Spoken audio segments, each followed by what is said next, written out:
Hi, it's Kevin from Wireless Two Way again. By now you should have received or you have a DLR 1060 radio. So what I want to do is give a quick radio overview, some of the features of the radio, and how to connect accessories to make sure that you've got everything set up for your first use.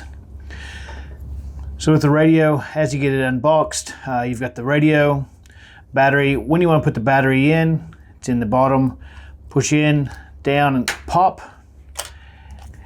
And then the accessory or the battery doors on and lock. Features of the radio. So what we've got here is the on-off button. We've got a menu button or a top button, volume up, volume down, or channel up, channel down. And then we also have a channel button or a menu button here. On this side, you've got the accessory connector. Pull the cover back, reveals the connector itself there. Okay, the antenna. A large push to talk if you're not using an accessory, a large push to talk button. You've got the transmit and the receive LED indicator, your microphone, and your speaker. Now, also you've got the holster, plastic holster, so that goes in, push down, and connects to the top or pops at the top. Now your radio is firmly in the holster. Now that we've got the battery in, and we're ready to go to turn the radio on. Power button, hold that down. Red light will indicate that it's on. Battery level high, floor staff. So what it's just told us is the battery level is high. You've got high, low, and critical.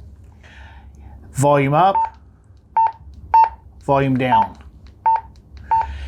If you hit the channel button or menu button on the side. Floor staff, page all available. Call all available. Store manager. Registers. So what we can do is we can go up and down, plus or minus, going up and down through the channels. Once you've gone through the channel, it's Registers. the one that you To want. change, press plus or minus. Very self-explanatory. The radio will actually walk you through it. Now it's telling me that we're on to that channel being floor staff. Okay, so now we're up to the point of charging the radio. The radio can be charged one of three ways. First way is to use the radio on its own, into the charger. It does a self-diagnostic with the radio and the battery, then it goes on to charge. Red light's charging, green light's fully charged. A solid green light's fully charged. Second way we can do this, you can leave your holster on, into the charger, the diagnostic, and then we're on to charge mode. So that's very simple, off the belt, straight into the charger. The third way, which allows you to charge, is by taking the battery off out of the little radio. You've got your gold contacts here. You've got the contacts on the charger at the top there. Lay the battery in, and now you can just charge the battery on your own. So that really means that if you're out working on the floor or in the retail shop, you can keep working, charge up your spare battery. Battery goes dead, come in, swap over batteries and keep going.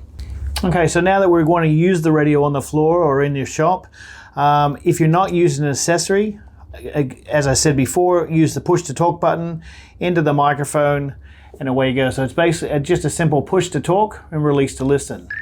1, 2, 3. 1, 2, 3. 1, 2, 3. 1, 2, 3. Very easy. Please, you must understand though, in using these radios, there is a talk permit tone or an acknowledgement beep, and you'll hear it. Those three beeps, after the three beeps, you're able to talk from then on.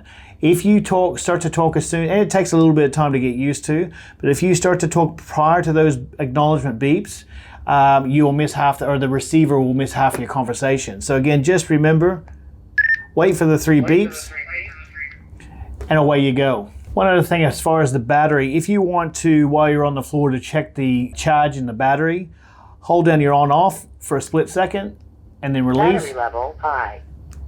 Battery level high. And it will tell you how the battery is, or the limit to the battery. You know, a lot of occasions with your retail store or your shop, you're going to want to use a audio accessory because you don't want your customers hearing the conversations between you and your staff. Best etiquette to have the radio turned off, open up the accessory compartment, accessory plug in. Now it will stop there.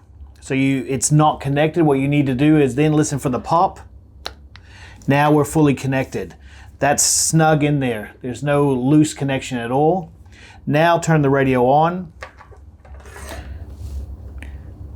Battery level high. Floor staff. Okay, so what I've done, I've just basically put the earpiece up to my microphone so you can hear what's happening with inside the earpiece or when you're listening.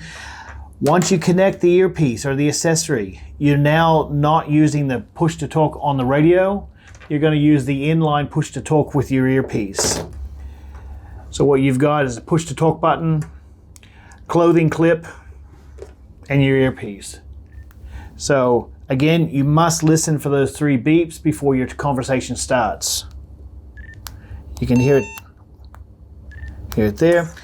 Also with the swivel, some people call them a C-type earpiece, some people call them a G. That swivel, that earpiece or speaker will swivel, so you can use for your left ear or your right ear. All right, I think that's about it. Look, they're very easy, very simple radio to use. It's a push to talk, release to listen. The 2 things you need to remember when using these radios is 1, making sure that the connection of your earpiece is in. If you're using an earpiece or an audio accessory, it'll happen with any type, the speaker mic, or there's 2 types of earpieces available. And the other thing is to wait for those talk permit tones. Once you've done that, you're fine. All good. Thanks for listening. Thanks for watching. If you've got any questions, please email us or give us a call. Remember, we're only just an email away. Have a good day. Cheers. Bye-bye.